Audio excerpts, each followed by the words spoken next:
دوسری رات پھر حضور کی زیارت ہوتی ہے اور سرکار نے اجمیر شریف کا علاقہ دکھا دیا. بہرحال اسی لیے آپ کو عطائے رسول کہا جاتا ہے. والی ہند کا تعین خود رسول اللہ نے فرمایا کہ ہندوستان کی ولایت اللہ کے پاک پیغمبر کی دربار سے ملی ہے. اور آپ اتنا یقین محکم کے ساتھ سفر کرتے ہیں کہ ہر قسم کے خطرات سے بے نیاز ہو کر اپنا سفر جاری رکھتے ہیں. اور یاد رکھو یہ جو ہم کہتے ہیں نا کہ حضور خواجہ غریب نواز نے 90 لاکھ مسلمان کیے، پہلے تو ہماری بات ہمارے بیٹے نہیں مانتے، پر حضور خواجہ غریب نواز کی بات 90 لاکھ کافروں نے مانا ہے. یار ہماری اولاد تو ہمارے گھر کے فرد نہیں مانتے نا.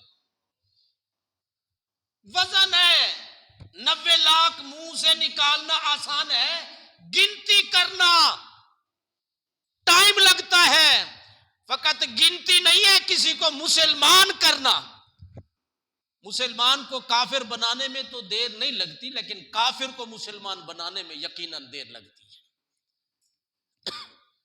لیکن ان حضرات نے تلوار سے نہیں، ڈنڈے سے نہیں، خوف و ہراس سے نہیں، بلکہ اپنے کردار سے سنوارا ہے، پاکیزہ ماحول دیا ہے.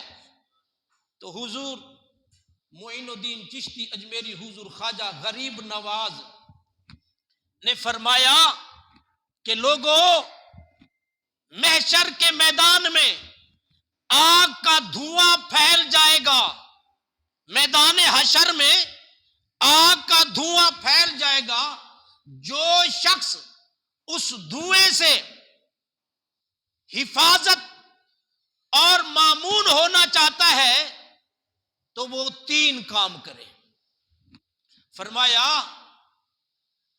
وہ غریبوں اور محتاجوں کی حاجت روائی کرے اور درد مندوں کے درد بانٹے.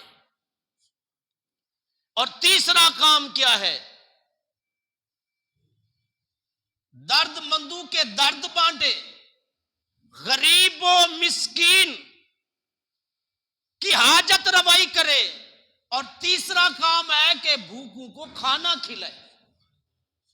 یہ حضور خواجہ غریب نواز کے فرمان میں یہ 3 باتیں آتی ہیں.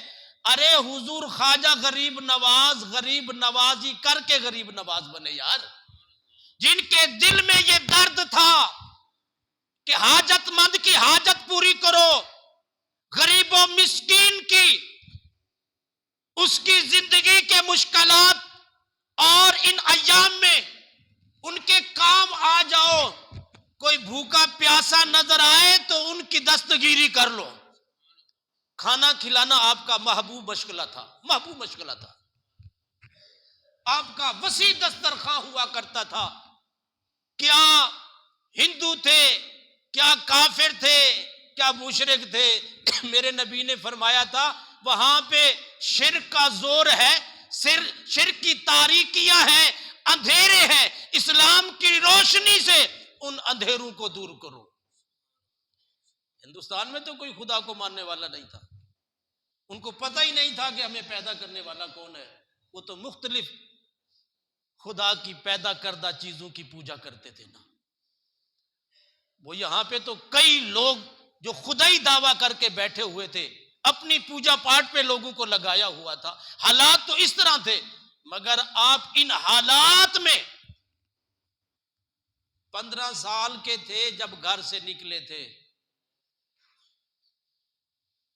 بزرگ کی تلاش کے لیے، اور حضرت قبلہ عثمان ہارونی رحمت اللہ تعالی علیہ ولی کامل کی نگاہ میں جچ گئے تھے. لیکن واپس نہیں ہے، کیونکہ ہر چیز تو آپ بیچ چکے تھے. جب بغداد سے چلے تھے اجمیر کی طرف تو 52 سال عمر ہو چکی تھی.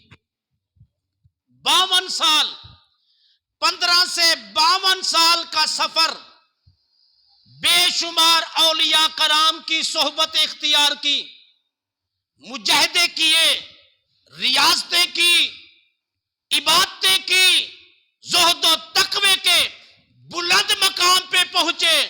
لوگوں ولی اس طرح نہیں، بلکہ خود کو مٹا کے فنا ہو کر کوئی فنا فی اللہ بنتا گیا، کوئی فنا فی الرسول بنتا گیا. جب خود کو مٹایا، اس ذات کا اظہار کیا، جب خود کو مٹایا، رسول کی اطاعت میں خود کو گم کر دیا، پھر یہ مقام ولایت نصیب ہوتا ہے. پھر نگاہ اٹھتی ہے تو پھر کائے ہی پلٹ دیتے ہیں. گھر بیٹھے نہیں. آپ نے فرمایا کوئی اللہ کا محبوب بننا چاہے تو یہ 3 کام کر لے. کوئی اللہ کا محبوب بننا چاہے، خدا اسے پسند کرے، یہ اس کی مرضی اور منشا ہو، تو پھر 3 کام کرے. فرمایا دریا کی طرح سخاوت ہو جائے. طبیعت اس کی ایسی ہونی چاہیے جس طرح دریا ہے، بہتا ہے. جب بہتا ہے تو پھر نہیں دیکھتا کنارہ.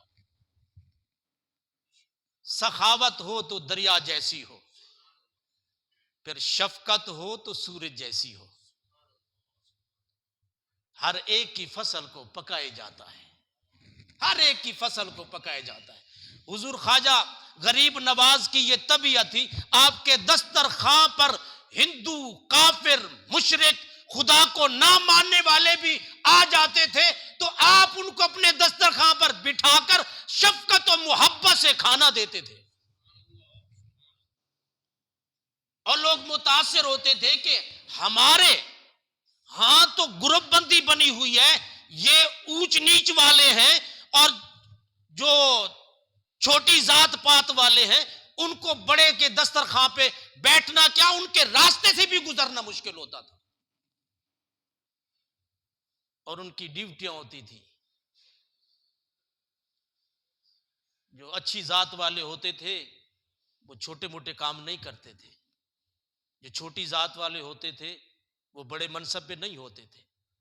اس طرح کی تقسیم. اور ادھر حضور خواجہ غریب نواز کے دسترخوان پر، ان کے آستانے پر، ان کی بارگاہ میں اتنی قدر و منزلت. یہ صوفیاء کا ترہ امتیاز ہے. جنہوں نے تزکیہ نفس کیا ہوتا ہے، اللہ پاک کی قسم ان کے دسترخوان پہ عزت سے کھانا ملتا ہے، وقار سے بٹھایا جاتا ہے، اور تزکیہ نفس کے لیے ان پر محنت کی جاتی ہے. آنے والے ہر شخص کو خوف خدا اور محبت رسول کا درس دیا جاتا ہے. وہ ایسے نہیں ہوئے